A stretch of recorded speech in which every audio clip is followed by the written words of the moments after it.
നെറ്റ്ഫ്ലിക്സിലൂടെ പുറത്തിറങ്ങിയിട്ടുള്ള ഏറ്റവും പുതിയ dark fantasy ഫിലിമാണ് ഡാംസൽ എന്ന് പറയുന്നത്. മില്ലി ബോബി ബ്രൗൺ ആണ് സിനിമയിലെ പ്രധാന വേഷം ചെയ്തിട്ടുണ്ടായിരുന്നത്. ഞാൻ ഈ ഒരു സിനിമയുടെ ട്രെയിലറും കാര്യങ്ങളൊക്കെ കണ്ടപ്പോൾ എന്താണ് പ്രതീക്ഷിച്ചത് അതൊക്കെ എനിക്ക് ഈ സിനിമയിൽ നിന്ന് കിട്ടി എന്നുള്ളതാണ് പറയാനായിട്ടുള്ളത്. അതിനർത്ഥം ഈ ഒരു സിനിമ ഗംഭീര സിനിമ എന്നുള്ള രീതിയിലൊന്നുമല്ല, കണ്ടിരിക്കാൻ പറ്റുന്ന നല്ലൊരു സിനിമ നല്ല രീതിയിൽ തന്നെയാണ് എനിക്ക് അനുഭവപ്പെട്ടിട്ടുണ്ടായിരുന്നത്. പ്രത്യേകിച്ചിട്ട് ഈ ഒരു സിനിമ തീർച്ചയായിട്ടും കുട്ടികൾക്ക് ഒരുപാട് ഇഷ്ടപ്പെടാനായിട്ടുള്ള ഒരു സാധ്യത ഉണ്ടെന്നാണ് തോന്നുന്നത്. കാരണം അവർക്ക് കണ്ട് രസിക്കാൻ പാകത്തിലുള്ള ഒരുപാട് സംഭവങ്ങൾ കാര്യങ്ങളുണ്ട്.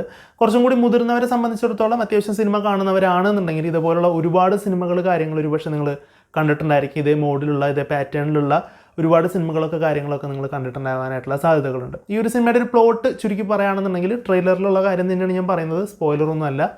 ഇതിൽ എല്ലോഡി എന്ന് പറയുന്ന ഒരു ക്യാരക്ടറാണ് മില്ലി ബോബി ബ്രൗൺ ചെയ്യുന്നത്. വിവാഹപ്രായം എത്തി നിൽക്കുന്നൊരു ആളാണ് എല്ലോഡി. സോ വലിയൊരു കല്യാണാലോചന, വലിയൊരു റോയൽ ഫാമിലിയിൽ നിന്ന് വരുന്നു, കുടുംബമായിട്ട് അങ്ങോട്ടേക്ക് യാത്രയാവുന്നു, അവിടെ വെച്ച് കല്യാണം കഴിക്കുന്നു. അവിടെ പ്രിൻസായിട്ട് കല്യാണം കഴിച്ചതിന് ശേഷം വധുവിനെ അവർ അവിടെ ഒരു അഗാധമായിട്ടൊരു ഗർത്തത്തിലേക്ക് എടുത്തെറിയുകയാണ്. അവരുടെ ഒരു പരമ്പരാഗതമായിട്ടൊരു ആചാരത്തിൻ്റെ ഭാഗമായിട്ടാണ് ആ ഒരു ഗുഹയ്ക്കകത്ത് അല്ലെങ്കിൽ ആ ഒരു അഗാധത്തിനുള്ളിൽ കാത്തിരിക്കുന്നത് വലിയൊരു ഡ്രാഗനാണ്. സോ അവിടെ നിന്ന് എങ്ങനെ രക്ഷപ്പെടുന്നു, തുടർന്നുണ്ടാകുന്ന സംഭവങ്ങളും കാര്യങ്ങളൊക്കെയാണ് സിനിമയുടെ ഒരു മെയിനായിട്ടൊരു കോൺസെപ്റ്റ്. സോ ഇതൊരു ഡാർക്ക് ഫാൻറ്റസി ഫിലിം, ഇതിനോടൊപ്പം തന്നെ ഒരു സർവൈവൽ ത്രില്ലർ മൂവി എന്നുള്ള രീതിയിലും കൂടി പരിഗണിക്കാൻ പറ്റുന്ന ഒരു ഫിലിമായിട്ടാണ് ഡാംസൽ എന്ന് പറയുന്ന മൂവി അനുഭവപ്പെട്ടിട്ടുണ്ടായിരുന്നത്. എനിക്ക് ഈ ഒരു സിനിമ കണ്ടു കഴിഞ്ഞപ്പോൾ റെഡി ഓർ നോട്ട് എന്ന് പറയുന്ന മറ്റൊരു ഇംഗ്ലീഷ് ഫിലിമാണ് എനിക്ക് സത്യം പറയാൻ മനസ്സിലോട്ട് ഓർമ്മ വന്നത്. അതും ഏകദേശം ഇതുപോലെ തന്നെ കല്യാണവുമായിട്ട് ബന്ധപ്പെട്ടിട്ട് പോകുന്ന ഒരു ഫിലിമാണ്. സിനിമ കണ്ടിട്ടുണ്ടെന്നുണ്ടെങ്കിൽ നിങ്ങൾക്ക് ഏകദേശം ഒരു ഐഡിയ കിട്ടിയിട്ടുണ്ടായിരിക്കും. റെഡി ഓർ നോട്ട് കണ്ടിട്ടുള്ളവരുണ്ടെങ്കിൽ ആ ഒരു സിനിമയും നല്ലൊരു ഫിലിമാണ്, എനിക്ക് വളരെ ഇഷ്ടപ്പെട്ടൊരു ഫിലിമാണ്. കണ്ടിട്ടില്ലാത്തവരുണ്ടെങ്കിൽ അതും കണ്ടു നോക്കി നോക്കുക. ഈ ഒരു സിനിമ നിങ്ങൾക്ക് സമയം ഉണ്ടെന്നുണ്ടെങ്കിൽ 1.25 മണിക്കൂർ മാറ്റി വയ്ക്കാൻ പറ്റുന്നുണ്ടെങ്കിൽ വളരെ സിമ്പിൾ ആൻഡ് ഹമ്പിളായിട്ടുള്ള ക്യൂട്ടായിട്ടുള്ള നല്ല നല്ല VFXും കാര്യങ്ങളൊക്കെയുള്ള നല്ലൊരു ഫിലിമായിട്ടാണ് അനുഭവപ്പെട്ടിട്ടുണ്ടായിരുന്നത്. വലിയ എക്സ്പെക്റ്റേഷനോട് കൂടിയിട്ടൊന്നും പോയില്ലെങ്കിൽ തീർച്ചയായിട്ടും നിങ്ങൾക്ക് എൻജോയ് ചെയ്യാനായിട്ട് പറ്റും നല്ല രീതിയിൽ തന്നെയാണ് തോന്നിയിട്ടുണ്ടായിരുന്നത്. അതിൽ VFX ആണെങ്കിലും ഗ്രാഫിക്സ് ആണെങ്കിലും ബാക്ക്ഗ്രൗണ്ട് സ്കോർ ആണെങ്കിലും എല്ലാ ടെക്നിക്കൽ വിഭാഗങ്ങളും ഓക്കെ എന്നുള്ള രീതിയിൽ തന്നെയാണ് തോന്നിയിട്ടുണ്ടായിരുന്നത്. എസ്പെഷ്യലി എനിക്ക് അതിൽ ഡ്രാഗൺ എന്ന് പറയുന്ന ആ ഒരു സംഭവം, ആ ഒരു കോൺസെപ്റ്റ് എനിക്ക് ഇഷ്ടപ്പെട്ടു.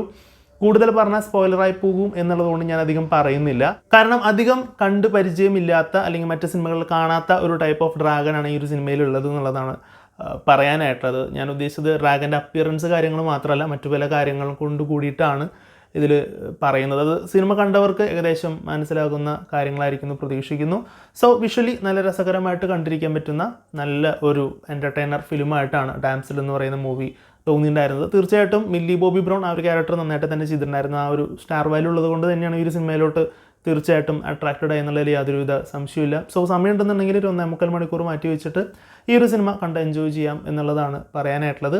സോ ഈ ഒരു സിനിമ നിങ്ങൾ കണ്ടിട്ടുള്ളവരാണെന്നുണ്ടെങ്കിൽ നിങ്ങളുടെ അഭിപ്രായം എന്താണെന്നുള്ളത് തീർച്ചയായിട്ടും കമൻറ്റ് ബോക്സിൽ രേഖപ്പെടുത്തുക. വീഡിയോ ഇഷ്ടപ്പെടുകയാണെന്നുണ്ടെങ്കിൽ വീഡിയോ ലൈക്ക് ചെയ്യുക, ഷെയർ ചെയ്യുക, കമൻറ്റ് ചെയ്യുക, ചാനൽ സബ്സ്ക്രൈബ് ചെയ്യുന്ന കാര്യം പരിഗണിക്കുക. സോ മറ്റൊരു വീഡിയോയിൽ കാണുമ്പോഴേക്കും ഗുഡ് ബൈ.